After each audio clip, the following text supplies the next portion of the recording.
At this point, you already made the decision. You want to grow your own backyard grocery store. You already just kind of determined your why, as I said in my last video. And if you haven't seen it, I'll drop the link in the description as well as in the comments. So again, first thing, figure out my why. Why do I want to start my very first garden? Once I determine the why, what's the next thing that's important? Location. Location. Location. It's all about your location.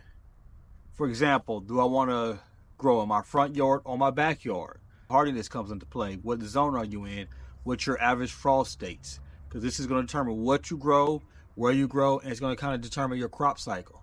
Now, it's good to kind of know, just kind of general, like, okay, you know, I'm in zone 8B, you know, my average frost date maybe anywhere from like April, early April to late April, typically.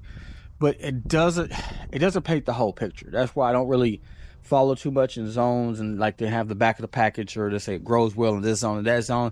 That may be true, that may be 100% not true. That's why I look at, and this is one of the things to support, we talk about microclimates. That's the subclimates that exist within your yard where you're going to plant. So for example, my front flower bed, as you see in some other videos, it has a different microclimate. That microclimate is different because it's cooler, because it has partial shade and partial blockage. So it may be 3 degrees cooler in that microclimate. The side of my house is completely shaded, completely different microclimate. As well as my backyard gets full sun, but gets full Texas sun. So once May hits, you're talking about just straight on pure beaming, unadulterated sun. So something that says full sun, it might not take into consideration. Full Texas sun is a different kind of sun. You know, there's hot, and then there's like hot as all get out. Hot enough to fry bacon on the sidewalk.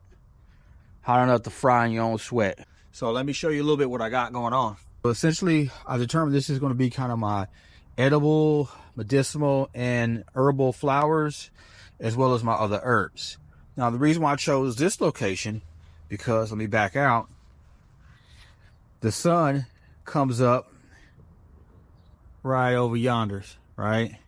And backyard gets full sun. I'm not just talking about full sun, like full Texas sun. But by the time the sun comes over, this area here is somewhat partially shaded.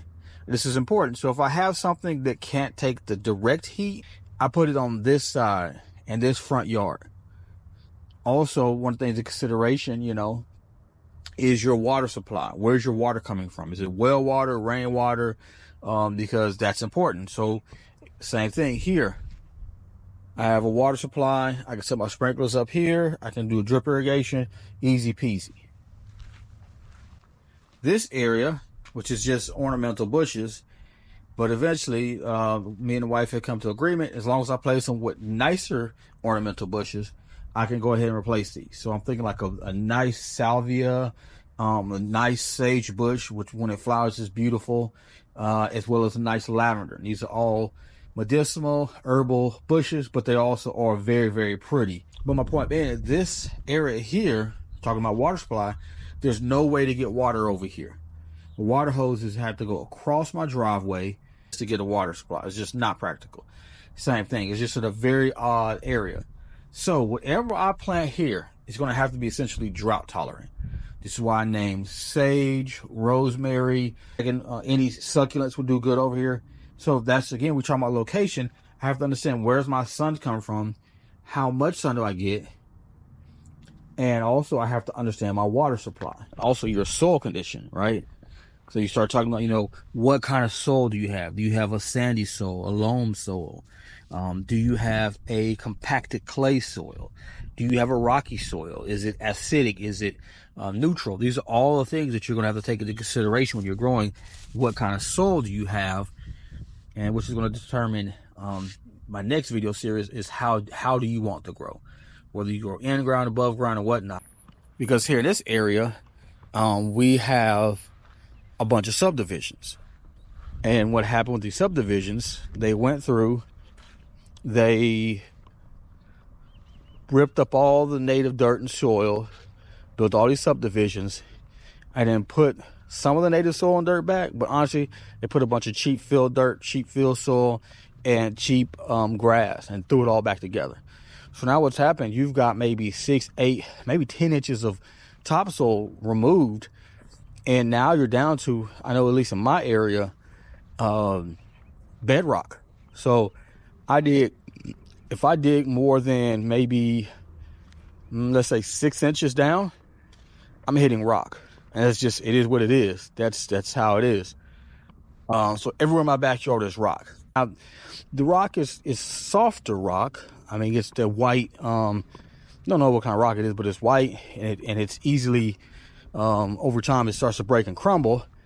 But two things, it just makes it extremely hard for me to grow. Some roots don't like the rocks. And number two, it also makes my soil very much on the alkaline side, which some things like, some things don't. Again, location. So now that I understand that my soil is rocky, it's clay. Clay's not the problem. Clay's not an issue. Clay is easily overcomable, but it's rocky. Now I can spend the time amending it, digging it, tilling it, removing the rocks, amending. In about 2 or 3 seasons, I could probably get the soil workable. But I chose to go with raised beds simply because it's just easier. I built the soil I want. I compost the soil, and bada bing, bada boom, I'm growing. But these are all the things you got to take into consideration. What kind of soil do I have? And how much time do I want to spend, trying to get that soil right? So lastly, but not most importantly, I want to talk about the idea of space. We all would love to have, great giant backyards. We would all love to have, ample amount of space to start this huge forest. But in reality, the fact is that, not everyone has that benefit. Not everyone has been blessed to have giant backyards. Some people may only have a front porch. Others may only have a balcony. Some people may have a lonely rooftop. Some people may only have a basement. Whatever the situation, whatever your case may be, I think there's still options for you to grow your own backyard grocery store. And it's just a matter of understanding your limitations and understanding what it will take to overcome those limitations. I have a couple of videos, one on small space gardening, where I just kind of show you all the different containers that I'm growing in. I'm literally growing in any and every container I can find, just to prove a point. Also, I have another video on my hydroponic setup, my hydroponic system. For those, who don't even have backyards, you can still grow in a hydroponic system and setup.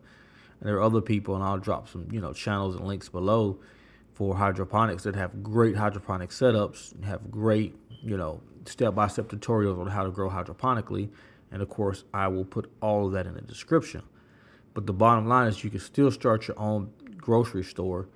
It's just a matter of understanding your limitations, understanding your needs, and understanding how to overcome those situations so that you don't become discouraged or kind of, get stuck in a rat race or become victimized by, our, capitalistic society that essentially tries to sell you any and everything.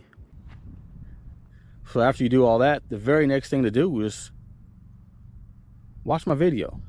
And that's going to tell you the very next thing to do. Because remember, gardening don't got to be complicated or expensive. Just get out and grow something.